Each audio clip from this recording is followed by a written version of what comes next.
Arab దేశాలలో oil అలాగే gas క్షేత్రాలు ఉంటాయి కదా! వాటిపై అయితే ఇరాన్ అయితే క్షిపణుల వర్షం కురిపించేసింది. ఇజ్రాయెల్ చేసినటువంటి దాడికైతే ప్రతీకారం తీర్చుకోవడం కోసం అయితే అరబ్ దేశాలలోని ఆయిల్ గ్యాస్లపై అయితే ఇరాన్ అయితే క్షిపణులతోనైతే యుద్ధం అయితే చేసింది. ఇజ్రాయెల్ యొక్క ప్రధాన సహజ వాయు క్షేత్రం సౌత్ ఫార్స్పై దాడి చేయడంతో గల్ఫ్ దేశాల్లోని ఆయిల్ ఫీల్డ్ లక్ష్యంగా ఇరాన్ అయితే విరుచుకుపడిపోయింది.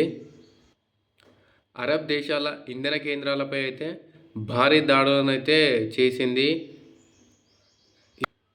ఇరాన్. ప్రపంచంలోనే అతిపెద్ద రాస్ లఫర్న్ లిక్విఫైడ్ న్యాచురల్ గ్యాస్ ప్లాంట్పై అయితే క్షిపణుల వర్షం అయితే కురిపించింది.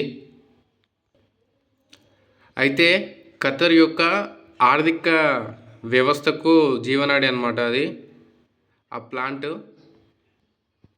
ఇప్పటికే ఇట్లా గ్యాస్ ట్రాన్స్పోర్ట్ అనేది ఆగిపోవడంతో ఇప్పుడు దానిపైనే దాడి చేయడంతో వాళ్ళైతే చాలా భారీగా నష్టపోవడం జరిగింది.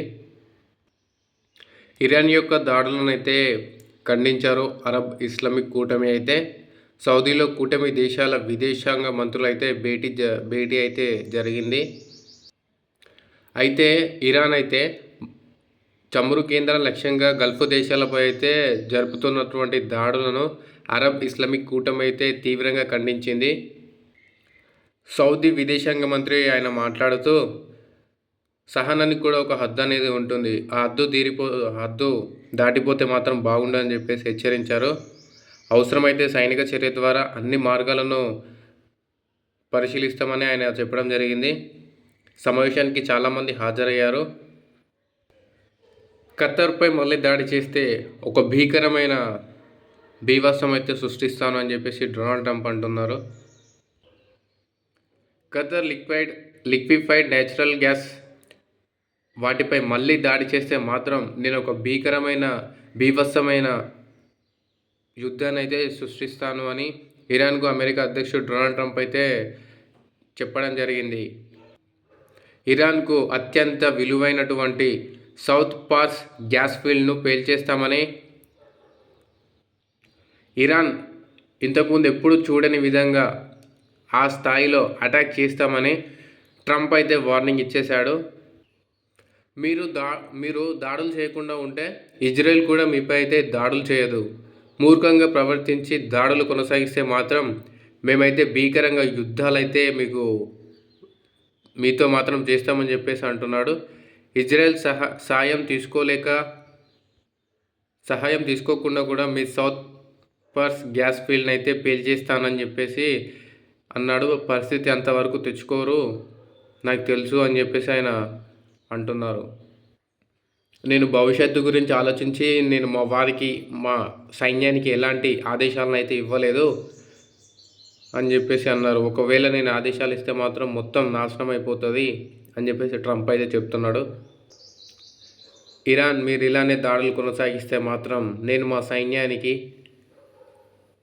ఆదేశాలు ఇస్తే మాత్రం ఈ యుద్ధం అయితే భీకరంగా ఉంటుంది, మీరు ఊహించలేనంత భయంకరమైన యుద్ధాన్ని అయితే సృష్టిస్తాను అని చెప్పేసి ట్రంప్ అయితే పేర్కొన్నారు.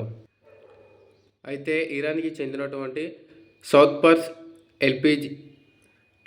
ఎల్ఎన్జీపై ఇజ్రాయెల్ అయితే ముందు దాడి చేసింది. దాని తర్వాత ఇరాన్ కూడా మేమేం తక్కువ అని చెప్పేసి వాళ్ళు కూడా ఖతర్లో ప్రపంచంలోనే అతిపెద్ద గ్యాస్ ఫెసిలిటీస్ పైన ప్రతిదాడి అయితే చేసింది. అయితే ఇరాన్ యొక్క గ్యాస్ ఫీల్డ్పై ఇజ్రాయెల్ దాడి చేసిన విషయం నాకైతే తెలియదు, నాకు ఎలాంటి సమాచారం ఇవ్వకుండానే ఇజ్రాయెల్ అయితే ఈ దాడికి దిగింది అని ట్రంప్ అయితే చెప్పాడు.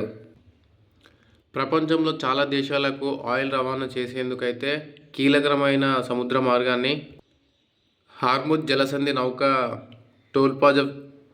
టోల్ ఫీజులు అయితే వసూలు చేయాలనే అంశాన్ని అయితే ఇరాన్ అయితే ఆలోచిస్తుంది. పార్లమెంట్లో దీనికి సంబంధించిన బిల్లు తీసుకురావాలని చెప్పేసి ఆలోచిస్తున్నట్లయితే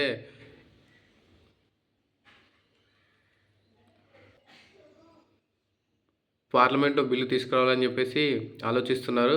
ప్రపంచంలోనే ఆయిల్ సరఫరా అనేది సుమారు 20% ఈ జలసంధి గుండా ద్వారానే జరుగుతుంది. అయితే ఇంధన రవాణా, షిప్పింగ్, ఆహార సరఫరా కోసం ఈ మార్గాన్ని అయితే చాలా దేశాలు ఉపయోగిస్తాయి. వాటిపై ఆ దేశాలపై పన్నులు, టోల్ ప్లాజాలు విధించాలనే ఇరాన్ అయితే ఒక ప్రణాళిక ఉందని గతంలో వార్తలైతే వచ్చినాయి. ఇప్పుడు అందరికీ అర్థమైపోయింది, హార్ముజ్ జలసంధి అయితే ప్రపంచంలోనే అత్యంత చాలా కీలకమైనది అని చెప్పేసి అందరికీ అర్థమైపోయింది. Saudi Arabia, Iraq, UAE, Kuwait, Iran వంటి దేశాలు ఈ మార్గంపైనే చాలా వరకు ఆధారపడుతున్నాయి. అయితే ఆసియా దేశాలకైతే 80% ఇంధనం అయితే ఈ దారి గుండానే వెళ్తుందన్నమాట. అయితే హార్ముజ్ జలసంధిపై టోల్ విధిస్తే మాత్రం ఇరాన్ తీసుకున్నటువంటి నిర్ణయం అమల్లోకి వస్తే మాత్రం చమురు సరఫరా వ్యవస్థపై అయితే భారీ ప్రభావం అయితే పడుతుంది. పశ్చిమాసియాలో జరుగుతున్నటువంటి యుద్ధాన్ని వాటి గురించి నరేంద్ర మోదీ గారు అయితే ఒమాన్ సుల్తాన్ హైతమ్ బిన్ తారిక్, ఫ్రాన్స్ అధ్యక్షుడు ఇమాన్యుయల్ మాక్రాన్, మలేషియా ప్రధాని అన్వర్ ఇబ్రహీంతో గురువారం విడిగా ఆయన మోదీ గారు అయితే ఫోన్లో మాట్లాడడం జరిగింది. హార్ముజ్ జలసంధి గుండా ప్రపంచ దేశాలకు చమురు, ఇంధనం అనేది వెళ్తుంది. ఆ మార్గాన్ని గురించి నౌకల రాకపోకలకు ఎలాంటి ఇబ్బంది అయితే కలగకుండా చూడాలని, అక్కడ ఉద్రిక్తతలు పెరిగితే ప్రపంచ ఆర్థిక వ్యవస్థనైతే చాలా వరకు దెబ్బతినే అవకాశం ఉంటుందని నరేంద్ర మోదీ గారు అయితే చెప్పడం జరిగింది. పశ్చిమాసియాలో శాంతిని నెలకొల్పడం కోసం ఒమాన్ చేస్తున్నటువంటి కృషికైతే ప్రధాని మోదీ గారు అయితే ఆయనని కొనియాడారు. ఇంత పెద్ద పరిస్థితులలో కూడా భారతీయుల కోసం సహకరిస్తున్నటువంటి సుల్తాన్ హైతమ్ బిన్ తారిక్కు కృతజ్ఞతలు అయితే మోదీ గారు అయితే చెప్పడం జరిగింది. 10 నిమిషాలకు ఒక క్యాన్సర్ కేసు అయితే వస్తుంది. 20 నిమిషాలకు ఒక వ్యక్తి అయితే మరణిస్తున్నాడు. రాష్ట్రాన్ని వణికిస్తున్న మహమ్మారి ఏంటిది అసలు? రాష్ట్రంలో క్యాన్సర్ మహమ్మారి అయితే చాప కింద నీరులో అయితే విస్తరిస్తుంది. పల్లెటూరు, పట్నం అనే ఎలాంటి తేడాలు లేకుండా సైలెంట్గా ప్రజల ప్రాణాలతోనైతే ఆడుకుంటుంది. రాష్ట్రంలో మనం చూసుకుంటే ప్రతి 10 నిమిషాలకు ఒకరు కొత్త క్యాన్సర్గా బారిన పడుతున్నారు. ప్రతి 20 నిమిషాలకు ఒకరు ఆ మహమ్మారితో పోరాడుతూ వారి ప్రాణాలను అయితే వదిలేస్తున్నారు. నేడు రాష్ట్ర బడ్జెట్ 12 గంటలకు అసెంబ్లీలో డిప్యూటీ సీఎం బట్టి విక్రమార్క బడ్జెట్ని అయితే పెట్టనున్నారు. మండలిలో మంత్రి శ్రీధర్బాబు పెట్టనున్నారు. 2026-2027 3.36 లక్షల కోట్లతో ఆర్థిక సంవత్సరానికి భారీ పద్దు. పరాభవనామ సంవత్సరంలో ప్రభుత్వంలో ఉన్నటువంటి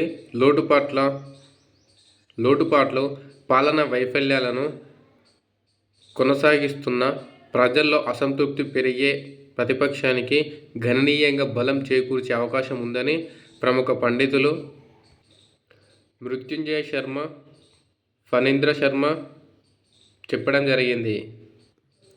తెలంగాణ భవన్లో ఉగాది వేడుకలను అయితే బీఆర్ఎస్ వర్కింగ్ ప్రెసిడెంట్ కేటీఆర్తో పాటు కొంతమంది ఎమ్మెల్యేలు, పార్టీ నేతలు పాల్గొనడం జరిగింది. ఈ సందర్భంగా పండితులు మాట్లాడుతూ ఇలా చెప్పారన్నమాట. విద్యా వ్యవస్థలో నష్టాన్ని కలిగించే ప్రమాదం ఉందని, యువత పక్కదారి పట్టే ముప్పు ఉందని చెప్పడం జరిగింది. ప్రభుత్వం సరైనటువంటి చర్యలు తీసుకోకపోతే నిరుద్యోగం మరింతగా పెరిగే అవకాశం ఉందని పేర్కొన్నారు. అంతర్జాతీయంగా విదేశీ శక్తుల కుట్రలను మన దేశ సైనికులు సమర్థవంతంగా ఎదుర్కొంటారని చెప్పేసి అన్నారు. భద్రాద్రిలో రాములవారి పెళ్లికి రండి అని చెప్పేసి మంత్రి కొండా సురేఖ అర్చకులైతే సీఎం రేవంత్ రెడ్డి గారిని అయితే ఆహ్వానించడం జరిగింది. భద్రాచల శ్రీరామచంద్రస్వామి వారి తిరుకల్యాణ మహోత్సవానికి రావాలని సీఎం రేవంత్ రెడ్డిని దేవాదాయ శాఖ మంత్రి కొండా సురేఖ రెడ్డి గారు అయితే ఆహ్వానించారు. సంజు శాంసన్ ఒకే ఒక్కడు, అతని ప్లేస్ని ఎవ్వరూ భర్తీ చేయలేమని రియాజ్ పరాగ్ చెప్పడం జరిగింది. Team India super star Sanju Samson Chennai Super కింగ్స్కు వెళ్ళిపోవడంతో ఏర్పడిన ఖాళీని పూర్తి చేయలేని రాజస్థాన్ రాయల్స్ కెప్టెన్ రియాజ్ పరాగ్ అన్నారు. లెజెండ్ ప్లేయర్ రోహిత్ శర్మ, విరాట్ కోహ్లీ స్థానాన్నైతే ఎలా భర్తీ చేయలేమో అలాగే సంజు శాంసన్ లోటును కూడా పూరించడం కూడా అంతే అసాధ్యమని స్పష్టం చేశారు. శాంసన్ గురించి ఎంత చెప్పినా తక్కువే. అటువంటి ప్లేయర్ స్థానాన్నైతే భర్తీ చేయడం గురించి మేము ఎప్పుడు ఆలోచించబోం.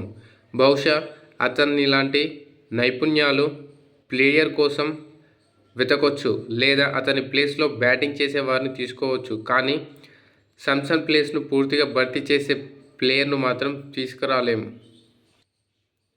రోహిత్ శర్మ, కోహ్లీ వాళ్ళ ప్లేస్ను అయితే ఎలా భర్తీ చేయలేమో శాంసన్ను కూడా అలాగే. సంజు శాంసన్ చాలా మంచి విలువైన ప్లేయర్ అని పరాగ్ పేర్కొన్నాడు.